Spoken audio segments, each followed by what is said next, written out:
हर हर महादेव। आज हम लोग बात करने वाले हैं पेमेंट ऑफ टैक्स के बारे में। सबसे पहले है order of set of ITC. ITC को सेट ऑफ करने का क्या ऑर्डर होगा। जब आईजीएसटी को हम लोग सेट ऑफ करेंगे तो सबसे पहले आईजीएसटी के साथ करेंगे, फिर सी और एस कैसे भी कर सकते हैं। सीजीएसटी को जब सेट ऑफ करेंगे तो पहले सीजीएसटी के साथ करेंगे, फिर आईजीएसटी के साथ कर सकते हैं। एसजीएसटी या फिर यूटीजीएसटी को सबसे पहले एसजीएसटी और यूटीजीएसटी के साथ करेंगे और फिर आईजीएसटी के साथ करेंगे। यहाँ इंपॉर्टेंट नोट आता है, SGST credit can be set of against IGST only if CGST credit is not available. SGST credit can be set of against IGST only if CGST credit is not available.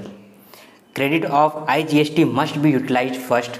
Credit of IGST must be utilized first and then CGST and then SGST. Other credit cannot be used till IGST credit is available. Other credit cannot be used till IGST credit is available.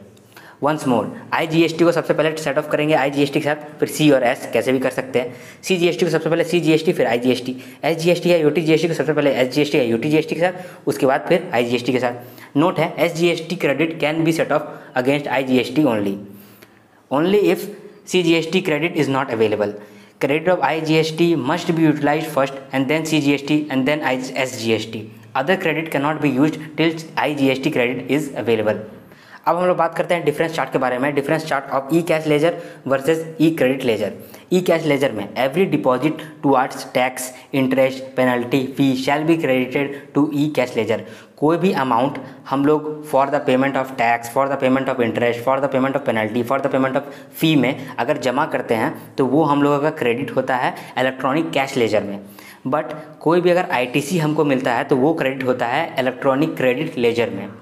अब है कि electronic cash ledger is maintained in GST payment form PMT 05 और electronic cash ledger के मामले में maintained in GST payment form PMT 02। E cash ledger can be utilize for payment of tax, interest, penalty, fees. अगर हम लोगों को payment करना है टैक्स का, इंटरेस्ट का, पेनल्टी का, फ़ी का, तो हम लोग वो ई कैश लेजर से यूज़ करते हैं। लेकिन ई क्रेडिट लेजर के मामले में e credit ledger can be utilize only for payment of taxes. बस हम लोगों को आईटीसी मिलेगा उसमें और फिर हम लोग टैक्स को पे करने के लिए इलेक्ट्रॉनिक क्रेडिट लेजर को यूज़ कर सकते हैं। Balance in e cash ledger can be claimed as refund.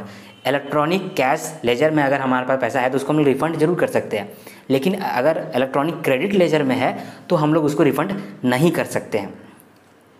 सिर्फ एक ही केस में कर सकते हैं, if condition of section 54 are fulfilled. अब ई क्रेडिट लेजर में एक और पॉइंट है, इन केस ऑफ अनड्यू या excess claim of ITC interest at the rate 24% per annum is chargeable. अब बात करते हैं हम लोग रेट ऑफ इंटरेस्ट पे। अगर फेलियर टू पे टैक्स इन फुल और in part with in the prescribed period, अगर प्रिस्क्राइब्ड पीरियड तक आपने टैक्स नहीं पे किया है तो 18% पर एनम का इंटरेस्ट लगेगा। लेकिन अगर आपने आईटीसी को बढ़ा दिया है और आउटपुट टैक्स लायबिलिटी को घटा दिया है तो उस केस में आपको 24% पर एनम का इंटरेस्ट देना पड़ जाएगा। ई लायबिलिटी लेजर क्या है? All liabilities are recorded and maintained here. Deemed that supplier pass the burden of tax liability to the recipient unless the contrary proved. It is deemed that supplier pass the burden of tax liability to the recipient unless contrary proved. Payment shall be adjusted in following order: self assessed tax and other dues of previous period and then of current period and then on any amount payable under the act.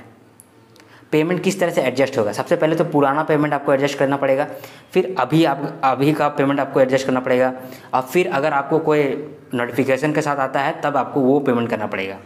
अगर आप payment को adjust करना चाहते हो तो सबसे पहले आपको पुराना जितना भी ड्यूज़ है वो क्लियर करना पड़ेगा, फिर करंट समय का करना पड़ेगा, और फिर अगर कोई अंडर एक्ट के तहत या फिर कोई नोटिफिकेशन के तहत कुछ आता है तब उसको उसके बाद करना पड़ेगा। अब प्रोसीजर ऑफ पेमेंट क्या है? सबसे पहले तो आपको ई कैश लेजर में अमाउंट जमा करना पड़ेगा, तो वो आप कैसे करोगे? सबसे पहले आप चालान जनरेट करो, फिर 15 दिन के अंदर पेमेंट करो, फिर आपको सीन जनरेट होगा और फिर वो जो अमाउंट है वो आपका ई कैश लेजर में पहुंच जाएगा। अब आप पेमेंट का क्या मोड है? नेट बैंकिंग यूज़ कर सकते हो, debit card, credit card, NEFT, RTGS, cash up to 10,000 पर चलान पर tax period. Cash up to 10,000 पर चलान पर टैक्स पीरियड। यहाँ पर हम लोग का अंत होता है पेमेंट ऑफ टैक्स का चैप्टर।